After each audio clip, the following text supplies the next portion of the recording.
Pretty early on in my career, I started getting these things, which I later found out were like panic attacks. And I was just so stressed out. I was shaking. I was going to faint. I felt sick. It was just awful. And I wasn't seeing my family. I don't know if you've heard about the expression, you have two lives, one life and then another life. When you work out, you've only one life. I just had this complete moment of, I was not made to do this. I cannot do this. This is not for me. My granddad was a real old school joiner. So since I was 3 or 4, I was always in his workshop. I always had a passion for making stuff. He made a guitar when I was really young. That was always there. And I started doing that more as a hobby. I was losing money into it. I was telling my wife, this is investment, all these tools. And it doesn't go down well, but it afforded me the ability to do that. I can imagine your wife's face whenever you says yes to spend this much and that much. Would you ever say no to a project, even if it's going to be a big payday for yourself? I definitely would, and I have. When you say no, it feels bad at the time, and you're sitting thinking going, oh, that is a lot of money. But you forget you're going to have a batch 200, 300, 400 things out, which is crazy. And it is. It's like trying to be true to yourself and going, no, do you know what? I said this for a reason. I wasn't overpricing it just for the sake of it. No's often one of the most important words you can say as a self-employed person, would you believe? Oh, yes, 100%. What about you? And welcome to the Roots to Revenue podcast. Today's podcast is slightly different from other ones we've done, as my guest today isn't typically a man with a van and he works from home. However, he has a really interesting story to share. So walking away from a high-stress corporate job to build a bespoke woodworking business isn't your typical career path. But for Mark Justin here, it was the right one. In this episode, we're going to unpack how you turn passion into profit without losing sight of what matters most. We'll talk about setting prices with confidence, attracting the right clients, managing your mental health as a business owner, and staying true to your craft. If you're looking for real, actionable strategies to refine your business, this one's packed with takeaways that you can use today. Now, before we get into the podcast, let me tell you about the sponsor. The channel is sponsored by Jobber. Jobber is my go-to software. It does all my scheduling, my invoicing, my quoting, and best of all, it gets me paid faster.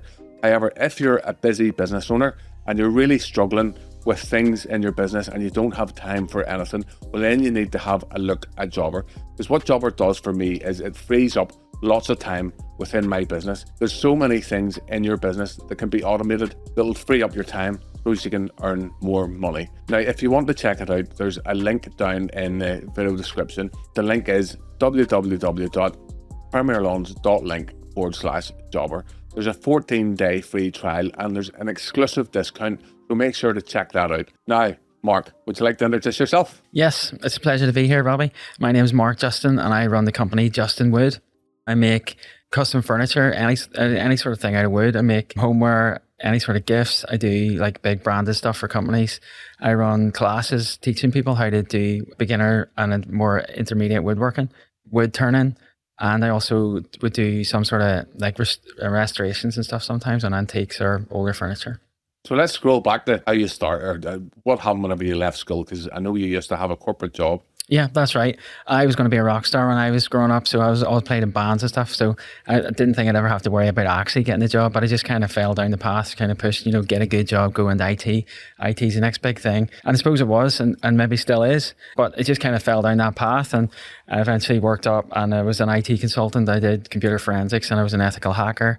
For the viewers or for the listeners, what exactly is an ethical hacker? Yeah, well, an ethical hacker is supposed to be one of the good guys that comes into your computer system. It just runs penetration tests, security tests, and finds all the vulnerabilities in your network or on your systems, or even how people are in and about the office. And then comes back to you and says, you need to sort these out or patch these things and all that sort of stuff. So, how did you go from that to where you are now? And I know you had a bit of trouble with mental health. Would you like to sort of give the viewers a bit of background to how that came about? Yeah, absolutely. Pretty early on in my career in IT, I just started getting, I didn't know what was wrong with me. I thought I was dying. I started getting these things, which I later found out were like panic attacks. And I was just so stressed out. I was shaking. I was going to faint. I felt sick. Just awful. I actually felt like I was dying. And I eventually got diagnosed with a panic disorder. And in the worst parts of that, I couldn't even leave the house. I couldn't get in the car. I couldn't go to a shopping center. I was just in a really, really bad place. And I think it was just the stress. I'm a perfectionist. I want to fix everything. So there's 10 calls in to fix things, and somebody else is complaining about this next thing and this server's down, and I take it all on board. I was up all night worried, thinking about how to troubleshoot these things, what I was going to do. All of that kind of added up. Ended up flying about doing training courses or working things. and I wasn't seeing my family. I don't know if you've heard about the expression, you have two lives, one life and then another life. When you work out, you've only one life. I was sitting in the office one day and I think I'd worked out I did not work another 35 years, which would have been longer than I had been living for.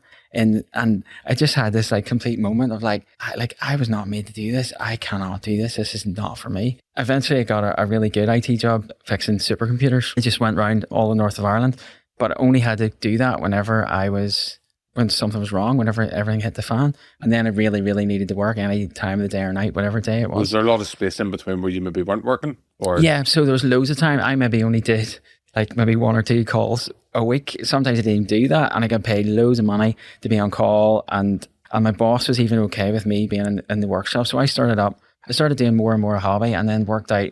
It didn't all come from nothing. I mean, my granddad was like a real old school joiner. So since I was 3 or 4, I was always in his workshop. I always had a passion for making stuff. I always took things apart. I was always like fiddling, I made a guitar when I was really young. Just that was always there. And I started doing that more as a hobby. And then I seen like this therapy in it almost. And I was like, hold on, this is what I was made to do. So I pretended during that job when I got money that this was a real business. And I was like, pretend I was running a business, and I was investing loads of money into it. I was telling my wife, this is investment, all these tools. And, it doesn't go down well, but, it afforded me the ability to do that. I can imagine your wife's face whenever he says, yes, to spend this much and that much. That's right. I started out growing the garage then because I was making bigger pieces and there just wasn't enough room. And in the meantime, like the world of hardware and servers had changed so much that the lifespan of the machines was getting longer with less service, or people would just throw out things instead of replacing them. So I ended up getting made redundant. I wasn't allowed to work in IT for 6 months. Funny, getting made redundant, it can be one of the best things for you, but you maybe don't appreciate it at the time. That's right. I mean, ideally, I would have loved to have had the business. I thought it was a business, but it wasn't. But I would have wanted to have more experience, more skills, more tools, more whatever, more everything. But sometimes you can't choose this in life. And it was the kind of push that I needed. And, if it wasn't for that, I maybe would never have had to get up and go. I would never have left a really well-paid job to do that. But I was forced into it. And that was in 2018. I was forced into working for myself as well. And I fully appreciate that. I wasn't on a high-paid job, but I don't think I'd ever made the switch myself. Mm-hmm. But then whenever you get made redundant, it's like sometimes it can be like lifting I'm sure you probably feel the same. It can be like somebody's just lifting a cloud off, or definitely like somebody just lifts a massive weight off you. Yeah, I was fortunate with that job that I managed my own time and stuff, but I had experienced crippling like stress of management, wanting to do things. And so managing my own time, doing something that I loved, working for things that I wanted to do was just such an amazing blessing. It was great. Really good. Looking back at the transition, what advice would you give someone who feels stuck in their job that's negatively affecting their well-being? Okay. Well, I think it's very, very... I have 2 answers to this. When I first left, I said everybody should quit their job. See if you don't love it and you're not passionate about it, leave the next day. Don't. Life's too short. It's too long and it's too short to be miserable. When it is, and that's important. And if there's serious health concerns, that is, like, I had lots of money and a supposedly successful titles and career path, and it meant nothing. My life was not worth living in that state. So at the start, I would have said for sure, leave. But now, knowing what it's like running a business, and it depends on your personality or business acumen, like, it's so difficult. A lot of small business owners I talk to, they love what they do, but they're not busy. They're not. Yeah, and that's me. That's me. But now I have this thing that if you can work a job and you might not be really passionate about it and love it, but if it affords you the lifestyle that you want, with not a lot of stress, that's really successful. If you can be happy-ish, I'm not saying you're going to love going to work, but if it affords you that lifestyle, that's okay. And then you can have those hobbies or those things in the background and then really appreciate them without that pressure of them having to perform in a business way. 100%. That a lot of times I feel really lucky to do what I do, because over the last 10 years I've morphed the business in all different directions. Mm-hmm. But it gives me a lot of freedom to do exactly whatever I want to do. Exactly. And there's lots of times I'll say to Jason, that doesn't feel like work. And it's really, Yeah, that's it. it's just That's it. really fortunate Yeah. to be in that position. A lot of people just, like you say, a lot of people would just carried on grinding that out for years hmm and been 100% miserable, and then all the stresses and strains that came to that. So was it after you left the corporate world and you get made redundant, is that whenever your mental health started to improve? Yeah, it really did. I mean, I'm really conscious. I mean, I've done this nearly 18 years, the whole mental health thing. And I'm so conscious sometimes of saying it's done because I went through, 2 good years, 3 bad years, one, and it just went on and off. So at the minute, I have had a really good run, 6, 7 years, maybe more. But it's just something you just need to be managed and just be conscious of the whole time. And I think even that thing, and this is why I like speaking about it, because 18 years ago in the corporate world, it was a man up. There is nothing wrong with you. It's all in your head. Would have been a totally different thing than what it is now. It was. And there was no support and there was no talk and there was no coping things. So I would like to bring that out just to normalize it to a certain extent, but to show that you can get through it as well. So let's talk about now. What's your biggest challenge day to day running your business? My biggest challenge is running a business. I am so passionate about what I do. I love making stuff. Anybody knows me would know that if I didn't need to make any money, I would still be in my workshop every day making beautiful stuff for nothing. And sometimes I still do make stuff for nothing. But the business part of it and the weight that you should have on like monetizing things and being aware of profit or time wasting or pricing things or bad work. There's such thing as bad work. Like all money that comes to you that is getting money for it is not necessarily even profitable. You could lose money by getting money, and it's just that mindset. And I find that very difficult.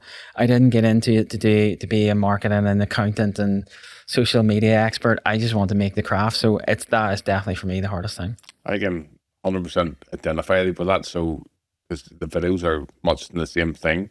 Really enjoy making the videos. Really love researching the stuff that we're going to talk about.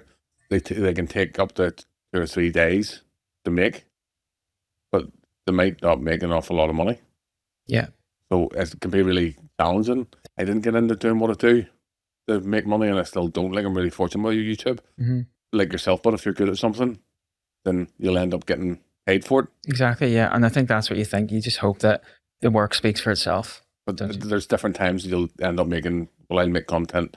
You'll make a piece, and it might be a long time before you get paid for it. You might not get paid for it. That's just, unfortunately, that seems to be the way it is. Really. Yeah. 100%. So on to charging for your work. How do you balance charging for your time and materials, but balance that with your creative value for bespoke pieces? Yeah, it's a real minefield. There's so many. I feel like I've tried nearly all of the formulas, and I've even got an Excel spread. We were talking earlier. I've got an Excel spreadsheet that I can put in how many minutes I think. And I think when you're doing this, you plan it. You think, oh, that'll only take me half an hour. I'll only do that for an hour. And then when you look at it, if you were to look at it, you would realize that like took you all day instead of 1 hour. So I think the thing is you need to try and do as much as you can. Always factor in the fact that you should have some sort of profit on this. Otherwise, you could be working anywhere. And then the biggest thing for me is that you just learn so much for that job. And from that you base the next one. That's why I always joke that my work now is at the cheapest it's ever going to be, because if you come to me for this one-off piece, I'm going to sit and go, well, I think I'll take that. I'm going to design this, factor in all this, whatever, if there's moving parts and all, have to prototype stuff, all of that. And you don't get paid for any of that. And then you learn for the next one to add on X amount just to make it worthwhile. So that's probably not a good way, but it's the real world way. And at least you learn from your mistakes and move on from there. Would you track how long pieces take you then and use that for benchmarks? Yes, I try to as best as I can. Yeah. Have you ever underpriced something and regretted it, and how have you handled that? Yeah, I think it's a good thing to talk about, because I feel like there's two different ways of looking at it. When I've underpriced something, I've just beat myself up about it, and kind of rightly so. It's a stupid thing, but at the same time you're learning. You know that you're not going to do this again. But I am the sort of person that I will stick through with the price unless they make a change to the thing. But I've never upped the price unless they've made a change. And I know people that come in and that their go-to always is, oh, I thought it was going to be this, but it's extra. And that's the norm. It's just the way they behave. But for me, I've never done that, but just carry out, do the work, do the best. Don't like half-ass the work. It's good work, but it's, follow through with it. And then just try and learn from it. Yeah, big time. Yeah. Take it in the chin, I suppose. Yeah, no, you have to. Yeah, I feel like you have to for your business and your brand and I think who you are in your work. Have to as well. You do? Yeah, I do. 100%. I know we've talked about this. That you'd see a lot of your work being personal, and just how do you price that? Yeah, that's a big thing for me. Is I want to give the person value, and I have started saying now that, like, what is your budget? And I think sometimes that's the first question. It should be. And like, I think sometimes people see that as a red flag and say, if I say X £1,000, he's going to say X £1,000. And it doesn't work like that. It's just to manage expectations. And I think it just gets you in the ballpark of what they're thinking that something's worth. And I think a big thing is, at the start, I was so offended by somebody who said, oh, that's going to be £2,000. I thought it was £500. But I was so offended, and in the past I might have made really horrendous mistakes and made the £2,000 thing for £500, and just because I was so offended, I wanted to do it and wanted to prove it.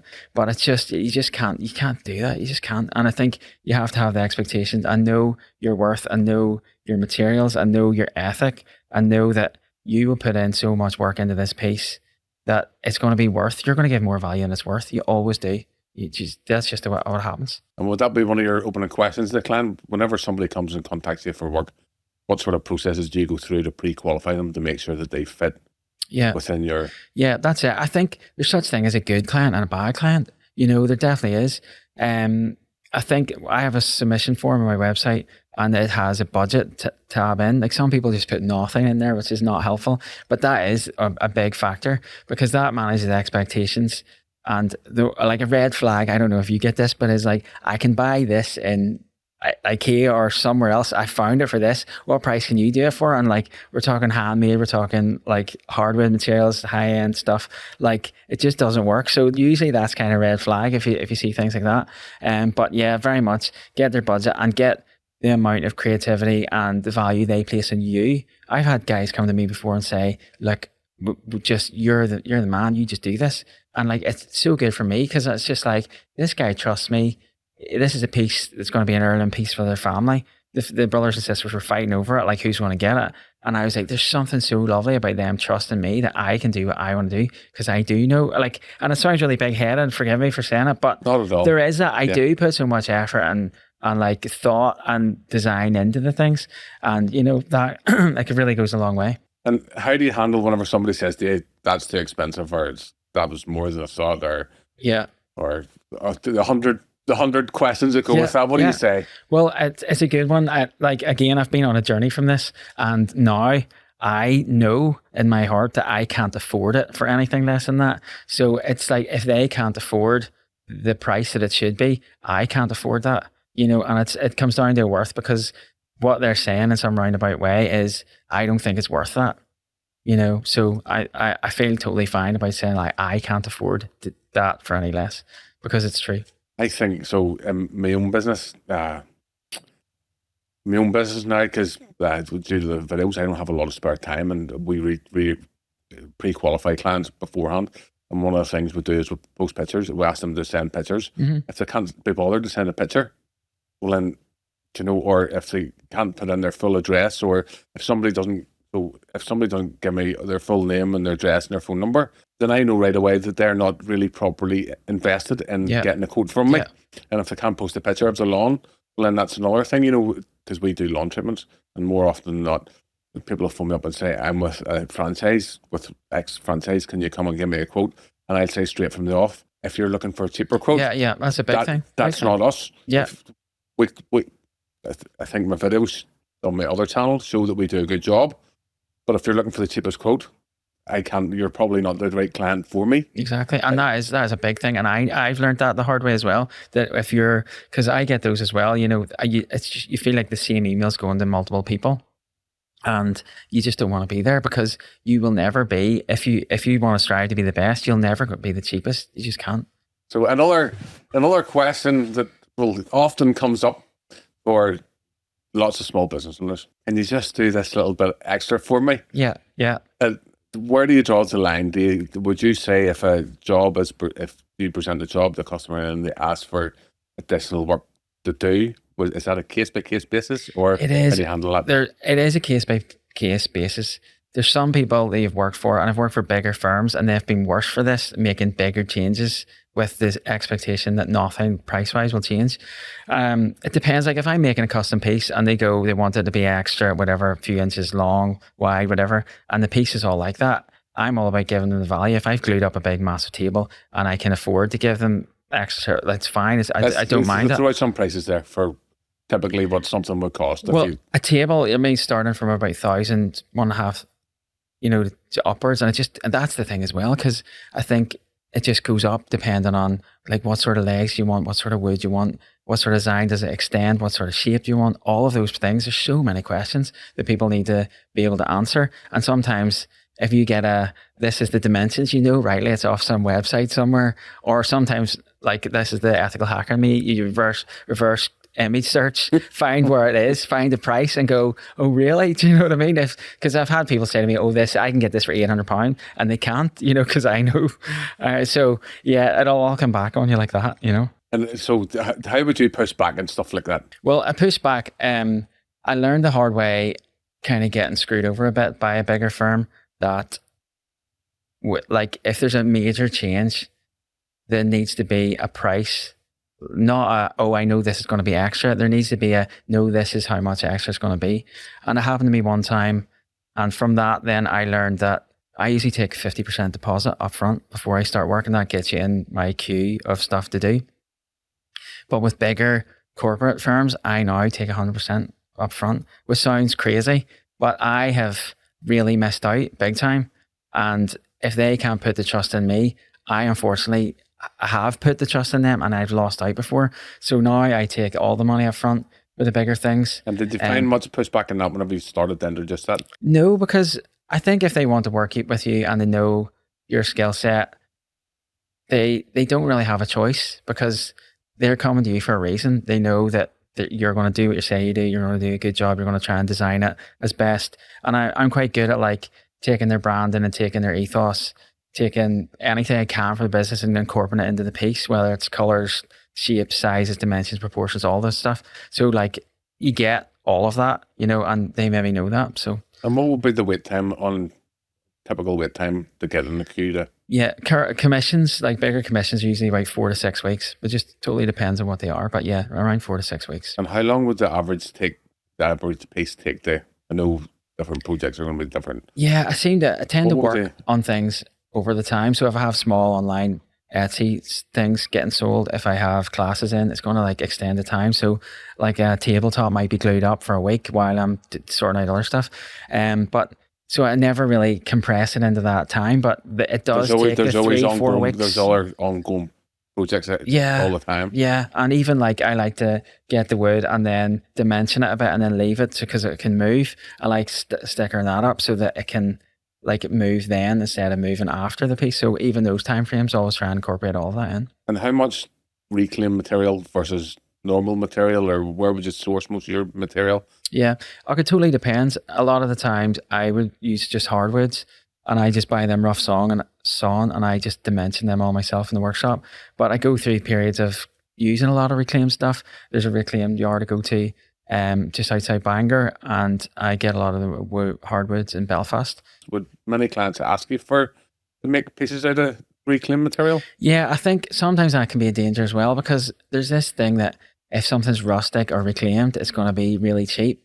And sometimes there's a link between rustic and rough, and like I can't be also trying to source it. Yeah, exactly. So even if I get stuff that's for free, I'm really fortunate. Like the more you're in business, you get phone calls or there's this going, would you like it?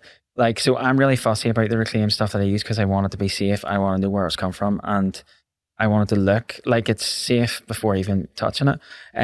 But the process of going picking it up, and it's going to need denailed. It doesn't need, like, you're going to be putting it through your planer or like sand or whatever. It eats all those things. Like, there could be dust on it, there could be stones on it, there'd be nails in it, you name it. And it's work. Like, it's not free material. It's then not you're free at all. damaging it's a bit like a tree surgeon selling logs.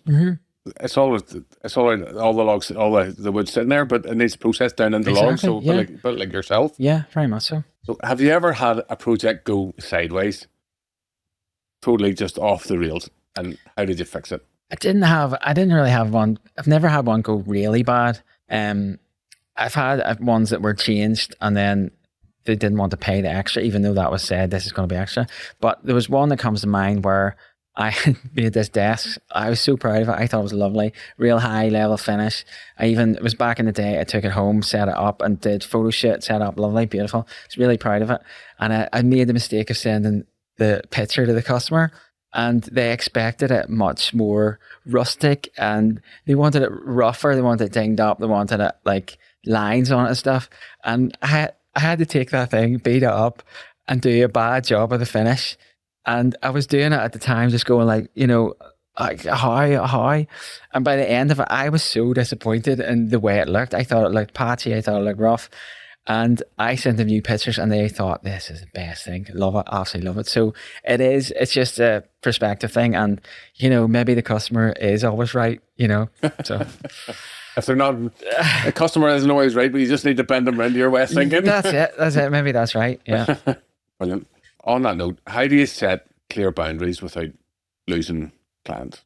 Yeah, I think it's a funny one, and I'm maybe not as good as this, but it's that whole thing that you're supposed to under promise and over deliver. That's a good mentality. I'm maybe not always good at that, but I think the boundaries should be expectations of size and price and all of that up front, and an estimated time. I do take 50% deposits off people. What happens if a customer says, "Is it ready yet? Is it ready yet? Is it ready yet?" Yeah. Mark? Yeah. Sometimes. Is it ready yet? I don't, to be fair, I don't get that a lot. I think it would be worse if you were able to knock things out and you didn't have to wait. I feel like, because there's a wait for a reason, if you know what I mean, because I'm doing other stuff. So it's kind of a good sign. But yeah, I think the boundaries are like, you try and keep them as up to date as possible in that. And if there is a delay, going like, your isn't going to be ready. I know it said it might be, but I'm facing this. And like all the time, everybody's okay with it. Would you ever send pictures halfway through or let customers know halfway through projects going? Sometimes I think I like to involve them in the build of the table or whatever. And if I am going to make a design change, or like not design change, but like profiles of a table, I can say, look, this is a table like here. I think it looks good with this sort of like overlay or this sort of profile. What one do you prefer? Like, I think people appreciate that because they're getting a table that they're helping design. And then, so I would do that then. Yeah, sometimes. Would you ever say no to a project, even if it's going to be a big payday for yourself? Yeah, I think I definitely would. And I have. And you're probably, when you say no, it feels bad at the time, but when you think about it and you look back, or like in the future, you think, oh, I'm so glad.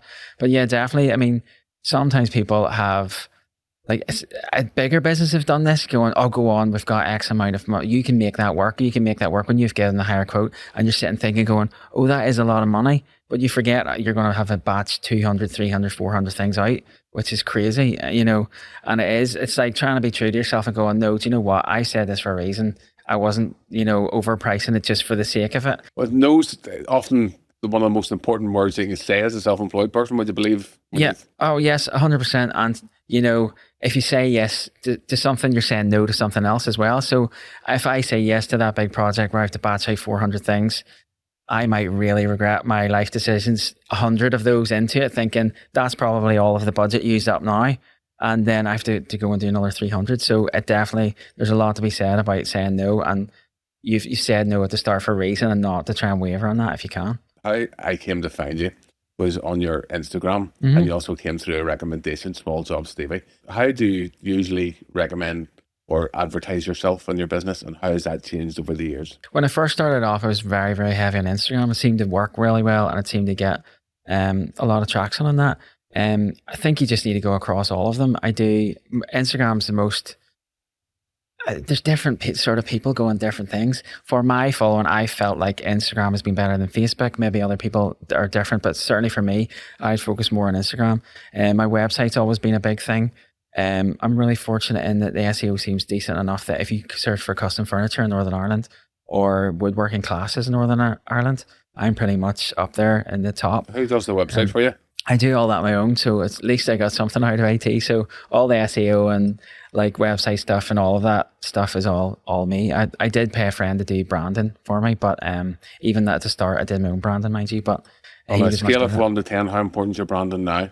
And how important was it whenever you first started? Yeah, well, I think I was quite fortunate in that I always knew my branding was very important. So I've always tried to go like, this is good, this is high end, this is like part of me. Like I want my business to be of who I am and like that strive for the best and, you know, all of that authenticity and all. So yes, I always thought it was very, very important. But like Etsy's been a good thing in that it's all that multiple streams of revenue. So it's good having an Etsy site. It's good having my own website. Tell us a bit about your Etsy and how you use that and how you advertise yourself on there. Yeah, well, Etsy can be good, but it's very oversaturated. But it's all about, just like anything, you just need to be good at your niche. So you have to have your good pictures. You have to give good descriptions. You can pay for advertising, and you know it's all about being smart about it. It's all about looking at analytics. If you can go and, oh well, I'm paying for this advertising, it's not working in this, so don't pay any more. Or it is working, then you can kind of double down on that. But good product is obviously the most important thing. What do you typically sell on Etsy? Etsy's all small sort of thing. So anything from like, I make wee shells, I make bottle openers, tablet stands, cooking things. So like salt and pepper, pinch pots, all those sort of things. Would you tend to find Etsy would be lower value items, lower ticket items? Yeah, very much so. I have never went on Etsy with higher priced items, just because packaging and transport in big pieces is a real nightmare for us in Northern Ireland. Well, for me, I've found. So that's why heavier, bigger things, they only do local pickup for in my house or in Northern Ireland. So. And you talked about advertising on Etsy. Is that something you do or you don't do? Talk us through one of your ads. I do. Etsy works on you assign a value per day, a dollar amount per day. And so I go on and off things. Like you need to do it long term to see if it's working for you. And it doesn't, with Etsy, it doesn't always equate to sales. So sometimes if you're promoting a product, you might not be getting a return value sales wise, but you're getting thousands of people going to your shop. So it's, you need to weigh up that yourself, that sometimes that's worth it, even though theoretically it's not worth it financially, because they can be buying other stuff. They can be learning about you. They can come back. It's putting you up higher up in the algorithm as well. So you want to search on an oversaturated place. You want to be as close to that top as you can. And how much of your time then would you devote to making pieces for Etsy opposed to like client work? Is that just more of a side hustle that feeds into the business? It's all at once, and it wherever it comes from at the time is the place that I focus. I tend to not try and take any commissions from the 1st of November. Because Christmas can be mental, and I can be doing loads of Etsy and loads of online, on my own website orders. That'd be a really good time as well. Exactly. Yeah. So I'll focus really highly on them, and then other times if it's coming that way, that's what I'll concentrate on, and that's what I'll batch out. And what other methods do you use to advertise yourself, and how's that changed over time? So whenever you first started, what would have been your main things to pull in work compared to now? Only social media at the very start. And it pulled enough in, but looking back, it probably wasn't a business in, it was a hobby in, kind of like you think if you get £100, I've made £100, and you don't factor in any materials, costs, overheads, any of that sort of stuff. Looking back, if you were to tell your younger self, what would you do differently to advertise yourself to start up? Goodness. I think I would just be like, have more faith in yourself. And like, I think there's a struggle in the sense that I'm not formally trained in carpentry, woodworking, whatever. I don't even know what to tell people when people say like, what do you do? I'm still like, oh, I make custom furniture, you know, so there is that doubt. I still tell people I'm a gardener. Yeah. And well, nobody likes YouTubers. They say you're a YouTuber, you know. It's like a dirty word. It's a new. My kids want to be YouTubers. I think it's a new profession. Yeah, I definitely, like, you need to focus. I have learned the hard way in that I could be the best craftsperson in the world, in Northern Ireland, whatever, and a terrible business person, and like be that starving artist and not be able to pay my mortgage and pay my bills. On the flip side, if I was a good businessman, then and a terrible craftsperson, I could be a millionaire. So it's like somebody once said to me, "Your work's great, but nobody knows. Like not enough people know," and that is a massive thing that it needs to almost start from me and a self belief thing of like, do you know what? I do put crazy amount of effort into this. I spent years of my life trying to focus on this. Do you do any networking? I know that you don't want to get back into the corporate world, but networking might be really good for you to sell your pieces. Yes, I might. We had talked recently about LinkedIn. That's something I'm going to try and put more effort into. I'm going to try and start doing more blogs and more mailing lists. Just to try and get that word out. It's that whole thing about so many. Is it 7 touches you're supposed to have before people get a sale? Generally, so they say something- that somebody needs to generally see an ad 7 times Yeah. before they'll act on it. Yeah, so I feel like in my head, oh, not Mark again, talking about this thing again. Whereas it's necessary, and it's changing that mindset that I need to be aware of. Like, you know what, you just need to keep showing up, and people can think what they want of you, whatever. So you just need to keep doing that. Yeah, because we had another girl, Louise Brogan, and she's a LinkedIn expert, and she helped a lady who was very similar to yourself, and we talked about this over the phone. Mm-hmm. She helped a lady who sold art, and she was putting it on the Instagram when she was working away at it and putting it on the Instagram, and that is a good place for it. But Louise said to her, look, you should put it on the LinkedIn. And then what she found was corporate people were banning it, and it really totally skyrocketed for her. So Yeah. people were putting those bits of art into their corporate buildings. Yeah, it's definitely something to think about. And I think that's another thing in business as well, that there's just always something, and you need to be on top of it, don't you? You need to constantly move and evolve. Yeah, with the new whatever it is. I'm not saying LinkedIn is new, but it's like one thing is never enough, you know? Do you focus more on local clients, or have you found through your website and social media that you're now getting people from further afield request work from you? Mm-hmm. Well, again, it's like it comes down to like logistics sometimes at the minute. You know, the dream is to make lovely furniture pieces to be able to ship all around the world, but just logistics for me, it's more difficult now. But yes, I've been so shocked by the likes of whether it's Instagram or Facebook or Etsy, all those things. But like Etsy wise, I sell all over the world. I mean, we DIY robot kits for kids to make, and there's more of them in America than anywhere else in the world, which blows my mind that all these wee robots are getting sent over. So it's a great way of opening up and expanding my brand and my stuff. And the ethos of that, like I am like a product of like making and who you're made to be, and the kids that were designed to do this in an undervalued world. You know, you could probably get grants for that. I probably could. Yeah, I probably should look into that. You definitely should, because that's exporting. You know, you might find that your local council will be able to give you grants and help and advice to excel that. Or it's definitely something to work into. But that mentality of like all kids are different. Not all kids are going to be mad into English and maths, or just be good at English and maths. And like this is a great expression for your kids and you to spend time with them and learn, and us to learn how to lead. Where did you come up with the idea for that? I used to run workshops for kids, and my kids, I've got 3 kids, and so they love coming to the workshop, and the go-to thing was building robots. And I suppose like most things you make, it's kind of like people ask you for something and then somebody else asks you and think, oh, there might be something here. And so they always came to make all sorts of crazy robots, and I ran classes, and then I came up with this idea of making your own robot. And I love that like adult, like child-led teaching you. You know, it's so difficult to stand back and go, well, where are we putting the eyes? And we think, oh, eyes go here. It's like, why did they go? And you know, that's the challenge. And well, like there's a wee document kind of to talk you through. It's like try and take a step back, try and get your kid to go, this is what my robot is, because it's mine, you know? So it's just that creativity should be nurtured, and you could see that in your kid with that, and you can learn a lot about your kid with the way they're leading you, you know? And have you tried to take that anywhere else apart from Etsy? Because that sounds like something that could work well in a lot of kids groups and primary schools, and sounds like you could really grow that if you have you tried to push that anywhere else apart from Etsy and to sell online?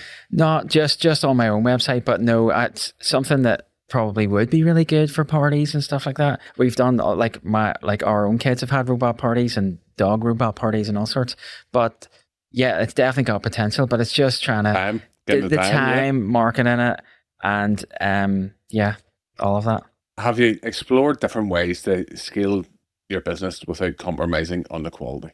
Yeah, I mean, it's something that you always want to try and do. I want that handmade kind of that ethos and that quality through it all. But then at the same time, if you're batching out hundreds of things, you can't necessarily do that. Or if you do, the budget would be crazy for it. And so recently I've invested in a CNC and I use laser engravers, and they're a good way of using my designs. And obviously that's not going to do the finished piece, but it's going to do some of the work for me. How much does that speed up your workflow? Well, it can be 2 times the amount, because it can be working in the corner while I'm going having a cup of tea or doing something more productive or anything. So it can be like a person, which is incredible. But I'm all about sometimes the precision. I love, like, you know, like if a whiskey company comes to me and says we need like 82 millimeter holes for this thing.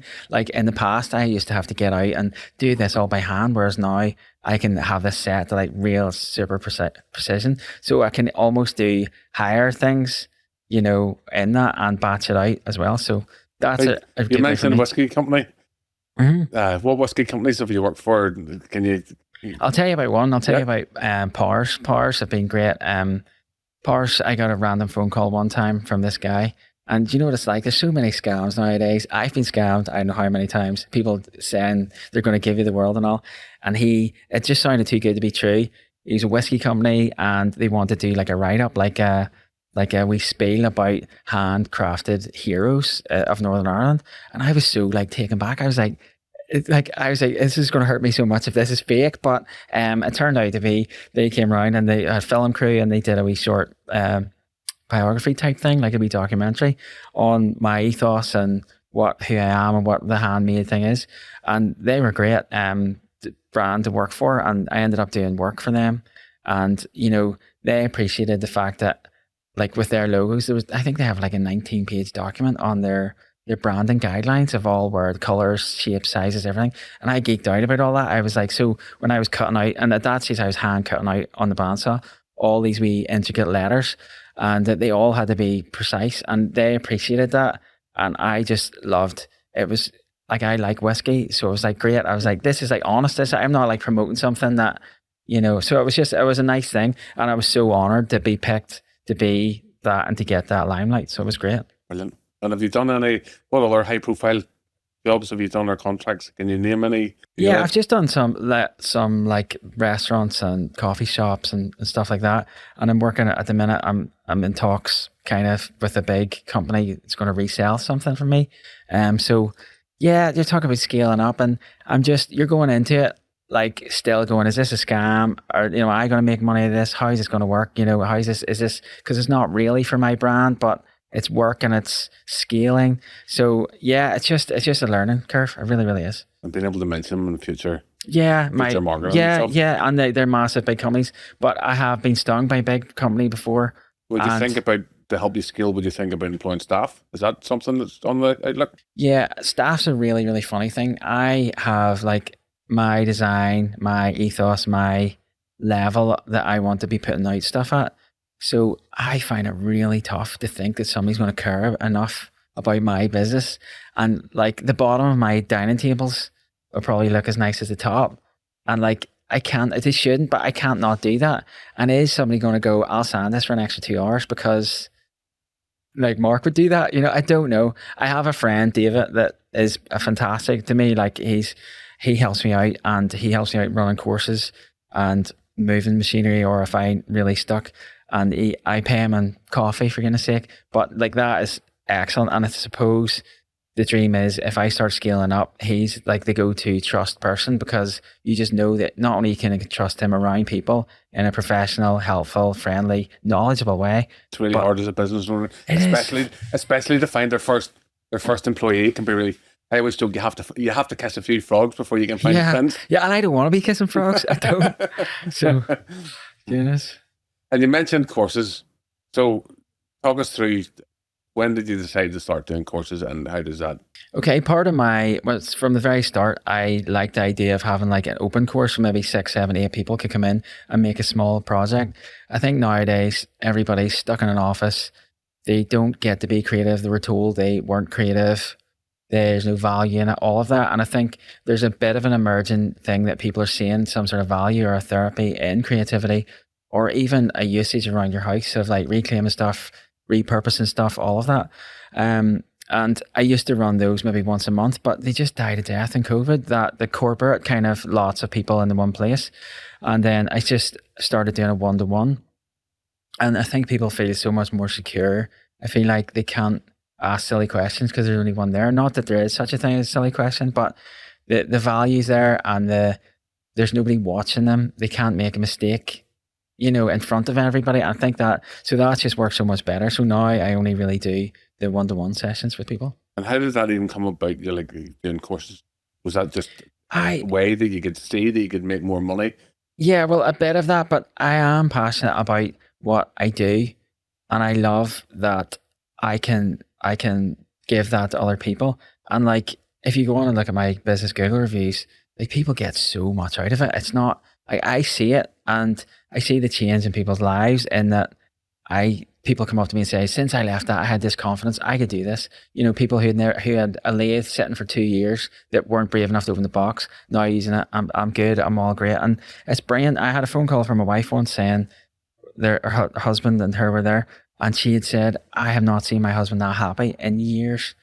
And part of that's really great, and part of that's so sad. But in that moment, in those hours, you cannot think about anything else. You're in the moment, and the achievement and the self-worth that you get when you have that piece, you're going home going, I made that. That looked like nothing. Some people can't even see it at the time until we get the finish and the wax and all. But that feeling, and that, for me, seeing that and getting that feeling, is brilliant. I love it. I really, really do. And would you ever think about a way to scale your business? Would you ever think about putting that online, as in getting somebody to do it, put it for it, and making a course?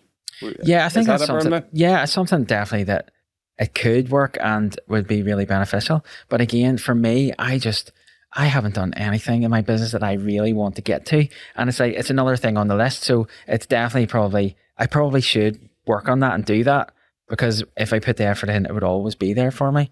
But it's just getting to it. And how many courses would you tend to run a week, a month, a year? Do you have like a block time whenever you take courses, or yeah, do you try and schedule them in maybe quiet times, but you don't know when your quiet times are going to be? How does that work? Well, at the minute, I'm doing a lot of the Christmas ones. So before Christmas, people have got, it's a good Christmas present for people to buy for some people. So I'm doing quite a lot. I'm maybe doing 3, 4 in a week. I did 4 last week. And I've maybe only 1 this week, and maybe 2 next week. So it just completely depends. I try and schedule it during the day if I can, on their time. But it's something that I might look into that would maybe make more sense if I had certain days that I could schedule in, and then know in advance that maybe not to do work around that, because it can be a bit frustrating if you have half days here and half days there to try and to get it into a project. For anyone wanting to turn their craft into a business, what advice would you give them? This is a great one. Again, it's completely changed. It used to be, do it. Now I feel like you need to love it so much. You need to be passionate for it. Like, I would do this if I wasn't making any money, or if I didn't need to make any money. And but we all do need to make money. That's the problem. But the journey is not worth it. So like the making money or not making money for those things, it's not worth it to a certain point. And I think if you can and you've got a job, I would say get good at your craft or your skill. Learn about it, like be a student of it. You can never know enough. Try, and friends and family things is a good thing, in that you can use those skills to try out and learn on the job. It's a good, before you try and make any big decisions, because you don't want to jump out too soon. But definitely go easy. But be careful about friends and family as well, because they don't want to hear that this IT consultant's going to go and do. Friends and family don't necessarily give you good advice either, especially if your mum or your auntie or whatever, and she's never been self-employed, and you say I need to earn £200 or £300 a day, and she's like, that sounds very expensive, and they're not going to give you good advice. Mm-hmm. Yeah, and that's it. And I think half the time or most of the time they're projecting their own fears on you. Like not a lot of people do self-employed, and I know why and you know why, because it's not for everybody, and it's just a different mindset. It's a different life. It is a life, like I'm fortunate in that, like I love my work, so it doesn't really, even though it's hard work, it doesn't necessarily feel like hard work. The work that I like to do, especially in Northern Ireland, small businesses are, they're sort of, they feel like they're nearly few and far between in Northern Ireland. Yeah, and I think we have a bad outlook in that we want to be safe. We want to, like, you've got a good job there. If you're sick, they'll pay you. If you don't turn up or whatever, if anything happens or the next thing happens. And like, as I said, like I looked at my life going, I might have 35 years left at this. I had 2 kids at the time, with 3 kids now. Like I want to tell those guys, they want to be like me, in the sense that one of my kids said to me, oh, this isn't fair. You're dropping me off school. I have to go and sit in school all day. You're going to go to the workshop and play all day. And I was like, that's true, son. That's it. But you need to pick that life for you. I was Would you like the kids to come into the business with you? I think it would. But like, again, I don't want to push them into a mold that's not suited for them. I can see things about them that would be great for my business, but I do not want to like force them into that mold. What I want to do is for my kids is have all of the opportunities and go, right, let's go and weld today, or let's go and grind something, or cut something, or laser engrave, or CNC. All these things, like use them, and then they can see whether they have, see if the skills set for it. And I see the value in the creativity and the potential that can have, as opposed to just numbers on a school thing. Tell me this here, whenever you were working in IT, did you think you were a creative person back then? No, because you weren't allowed to be. But somebody said to me recently that maybe like the whole anxiety thing, like, you talk about everything happening for a reason and all that. And they had said about like, have you ever thought that it's made you who you are? And I was just like, whoa. And like that constant worry cycle of like troubleshooting, what if this, it like leads to this complete creativity of like, what other way can I do it, or what way can I join these two things, or what other idea can we blend together, and all this. So that made me good at my job, because I was always troubleshooting, like, if that doesn't work, what we do to this, or what effect did that have on that. So but I didn't allow myself to be, and it wasn't valued as that. I talk quite openly about leaving school with no qualifications, and now we're interviewing people from all over the UK that run a small business, and a lot of things about mindset. And I suppose as well, how much has mindset affected your business and where you've come from and where you are now? Yeah, I just see, to be perfectly honest, it's actually quite difficult. I mean, I bumped into somebody I worked with at one stage, and they kind of looked at me like, like you're doing trades thing. Like, and I said to him, I was like, well, if I ever lower myself, I'll go back in IT, and like, there is this a lot of kids are led to believe that university's the only way. Yeah. Yeah. And like, it just, that you need to know that for your kid. And I think you can just do what's good for you. I mean, like that corporate world can be for everybody, but I just hate that the value placed on the skill set of the corporate world is up here, and the value on stuff that you and I do is down here, without ever having put in decades of time and hard work and knowledge and learning and trial and error, that is so undervalued and so underappreciated. On the job training. Yeah. And I think that is definitely a different mindset to get into, because I've been in both camps, and I know how much skill. You're in a very fortunate position that AI is never going to ever replace you. Well, I don't know. Hope so. We'll see. We'll see. So tell me this here. That's been a fantastic interview. Where can people get in touch with you, and how can they find you? And if they want to do your courses or buy on Etsy, where's the best place to find you? Yeah, well, if you Google Justin Wood NI, everything should be there. On social media, it's Justin Wood NI. And my website address is justinwoodni.co.uk, but more memorable, and I've recently purchased sexyfurniture.co.uk. Brilliant, love that. more memorable. So love that. Thanks very much. No problem. Listen, pleasure to be here. Thanks for having me. Thank you. Super.